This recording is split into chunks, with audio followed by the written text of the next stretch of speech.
हैं साफ संदेश भारत।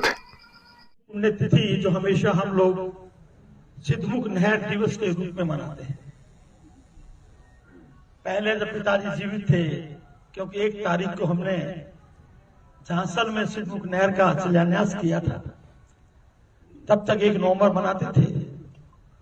जब वो एक्सपायर हुए सभी साथियों का ये मानना था कि 20 अक्टूबर और 1 नवंबर में 10 दिन का फर्क है, हम इसको सिद्धमुख नहर दिवस को उनकी पुण्यतिथि के रूप में हम 20 अक्टूबर को मनाया करेंगे।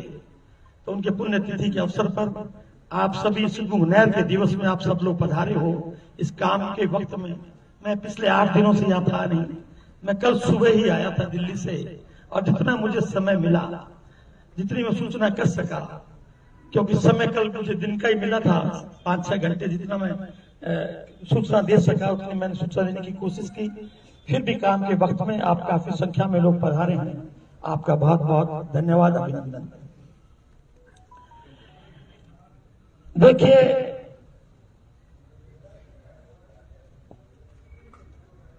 ये जो चर्चा चल रही है, मैं इस संबंध में, क्योंकि आजकल फेसबुक पे, मीडिया पे और पे इस तरह की चर्चाएं चल रही हैं और लगभग बहुतेरे साथी उस पर नीचे कमेंट लिखते हैं, उसका मैं अध्ययन कर रहा था। उस अध्ययन में मैं देख रहा था कि कितने % लोग क्या बात चाहते हैं।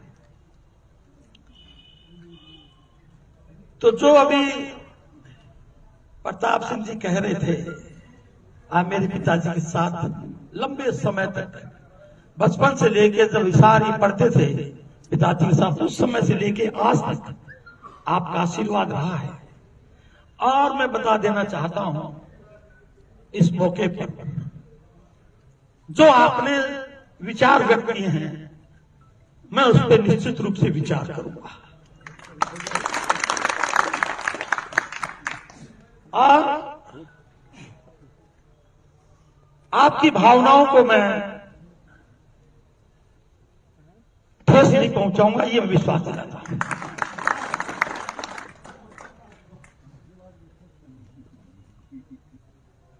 क्योंकि मुझे समय चाहिए, लोगों से मिलना होता है, सब बात करनी होती है, दिल्ली है, जयपुर है और है, सारी बातें हैं। बीच में हरियाणा का चुनाव भी आ गया है, यहां भी है, लोग बाग बिजी हैं, तो कुछ समय चाहिए।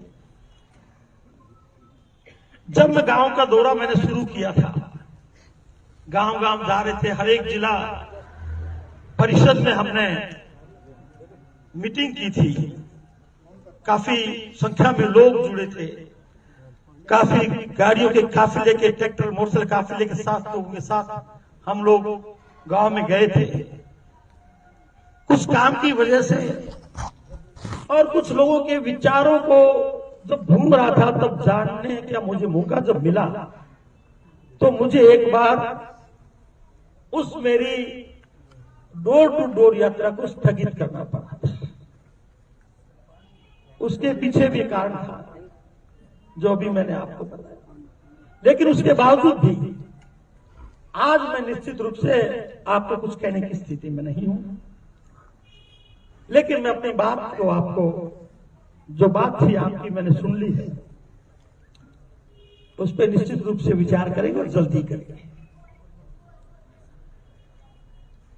जहां तक प्रश्न पुण्यतिथि का है, आए साल हम इस पुण्यतिथि को मनाते हैं। कई बार लंबे चौड़े रूप में मनाते हैं, कई बार समय अभाव के कारण हमें छोटा रूप भी देना पड़ता है। जैसे कल समय नहीं था, 8 दिन से आया था मैं, तो इसको थोड़ा उसका स्वरूप कुछ कम हुआ, लेकिन उसके बावजूद भी एक बात का मुझे बड़ा फक्र है कि मैं जब गांव में जाता हूं, मैं जब बुजुर्गों से मिलता हूं, जब नौजवान साथियों से मिलता हूं, तो मुझे कोई एक भी ओढ़वा नहीं मिला कि तूने हमारे गांव में ये किया गलत काम, तूने किसी की बदली कराई, तूने किसी के पैसे खाए, तूने किसी को, कोई कहीं मुझे इस बात की शिकायत गांव में नहीं मिली इस बात का मुझे बड़ा अच्छा सुखद महसूस हुआ कि वर्तमान राजनीतिक स्थिति जो भादरा की है इतनी घृणित हो चुकी है, इतनी घटिया हो चुकी है, आप सोच नहीं सकते। कोई भी आदमी हिम्मत के साथ ये नहीं कह सकता भादरा में कि मैं फला काम ईमानदारी से करवा के ले आऊंगा। भ्रष्टाचार का सब जगह का बना रखा है। अरे कितनी बड़ी दुख की बात है। जनप्रतिनिधि इसलिए होता है, विधायक इसलिए बनता है कि बनने के बाद में सबको उस नजर से देखे कि गलत कौन है, सही कौन है। अपना आदमी भी गलती करता है तो उसको समझाने का उसका प्रयास होना चाहिए। और ये तो जो गलती करके इसके पास जाता है उसके पीठ थपथपा पड़ता है कि तूने बढ़िया काम किया। ऐसा नेतृत्व तो हमें मिला है, बड़े दुख की बात है। और यहां इतनी बड़ी बात होगी, आप सब गांव वालों को शायद पता नहीं होगा। अभी बस 3 दिन पहले ही या पार्षद बैठे हैं, दयाल जी बैठे हैं, तो 3 4 5 सामने बैठे हैं, उधर बैठे हैं, मालूराम जी के लड़के बैठे हैं, सारे बैठे हैं। यहां किसान भवन बनाया, चंदा इकट्ठा करके उधर मिट्टी पर चंदा इकट्ठा केवल किसानों का भवन बनाऊंगा। अरबा जमीन, अरबा घर को मकान, अरबा सारी चंदों को बना के आपका नाम करा जाए, आपका नाम करा जाए। अब देखिए थाने के ईदगाह के बीच में जो जगह है, अग्रवाल धर्मशाला के नाम पर जगह थे,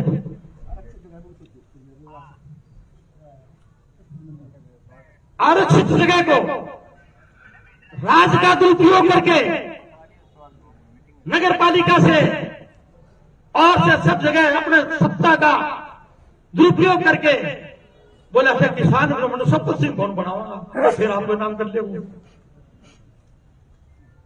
10 करोड़ रुपए की जगह, कम से कम कीमत उसकी 10 करोड़ से ज्यादा ही होगी। उस जगह को स्वपति के नाम पे खाना चाहता है। ये कोशिश जारी है, सारे काम कागज से तैयार नगर पालिका से करवाए, बोर्ड लगा दिया, पट्टा बनवा लिया। ऐसा दुरुपयोग सत्ता का तब दुख होता है, तब आप लोगों का जो गुस्सा है वो जायज है। तब आप लोग ये चाहते हो कि भादरा की व्यवस्था खराब है, आपको व्यवस्था को परिवर्तन करना पड़ेगा, क्योंकि जिस सत्ता के साथ हम बैठे हैं उसी सत्ता का ये फायदा उठा के ये गलत काम करवा रहा है। इसलिए दुख होता है साथियों, इसलिए फैसले लेने पड़ते हैं। चाहे फैसले कठोर हो, चाहे फैसले कैसे भी हो, कुछ न कुछ फैसला तो जनता के साथ मिलकर लेना पड़ेगा। नहीं तो इस भादरा का सत्यानाश तो उसने कर दिया, पूरा सत्यानाश नहीं होने देंगे, ये हम वादा करते हैं। और आपके साथियों सहयोग से निश्चित रूप से हर एक घर घर, जैसे कह रहे थे हमारे प्रताप सिंह जी बेनीवाल, घर घर जाके एक एक आदमी के साथ मिल करके और लड़ाई लड़ेंगे, चाहे कुछ भी हो जाए। अभी शिवनाथ सिंह जी लांबा ने कहा था संघर्ष करना पड़ेगा, निश्चित रूप से संघर्ष करेंगे, लेकिन अन्याय जो हो रहा है उस अन्याय को उसके साथ नहीं देंगे, ये गारंटी देते हैं। मैंने कल इस बात के लिए शाम को मुख्यमंत्री महोदय से फोन पे मेरी बात हुई, उन्होंने जब कहा आदमपुर चुनाव में आपको जाना है, मैंने कहा आदमपुर चुनाव की बात तो चलो बात की देखी, हरियाणा की देखी जाएगी। आप ये बताइए, आपके नाम का, आपके पद का, आपके शासन का ये दुरुपयोग भादरा में हो रहा है, इसके खिलाफ कौन लड़ाई लड़ेगा? या तो आपको उसको निकाल के बाहर फेंकिए, नहीं तो हम लोगों को छुट्टी दे दीजिए। तो साथियों, मैं आपको भरोसा दिलाता हूं, अन्याय के खिलाफ लड़ेंगे। इस भादरा में पुनः शांति व्यवस्था और कानून व्यवस्था का राज हो, ये कोशिश करेंगे। और इन दुष्टों से छुटकारा पाने के लिए आप सबको साथ मिलकर के हम सब मिलकर लड़ाई लड़ेंगे। कुछ चीजें जो हमने बड़े पिताजी से सीखी, हालांकि उन जैसा व्यक्तित्व तो हमारा नहीं है, उन जैसे काम हम नहीं कर सकते, जमाना भी बदल गया है। पहले एक आदमी को कह दिया जाता था कि यार अपन यह करनी है तो गांव में चर्चा हो जाती, ठीक है घराना। अब तो एक एक आदमी को कहना पड़ता है घर घर जाकर के। आपको भी मैं अगर पुण्यतिथि के लिए फोन करता हूं, कहते तो कहती हूँ मैंने कौन पे फोन था, फोन चालू रखो, बीमारी मैंने तेजपाल जी कुछ ये जो परिस्थितियां थी पिछले महीने, ये जो परिस्थितियां थी कि किसको क्या जवाब दूं, इसलिए मैंने थोड़ा उसको साइलेंट किया था। जब तक जवाब देने की स्थिति में नहीं होऊंगा तो मैं क्या फोन भागूंगा अगलों का देख रहे बता कि टेप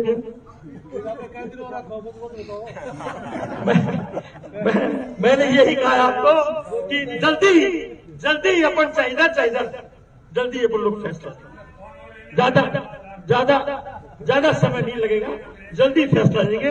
आपकी भावनाओं की कदर भी होगी, ऐसा भी व्यवस्था करेंगे, क्योंकि आज स्थिति तो चल रही है, ऐसी कोशिश चल रही है कि समझौता हो जाए पार्टियों में, कम्युनिस्ट पार्टी में, कांग्रेस में समझौता हो जाए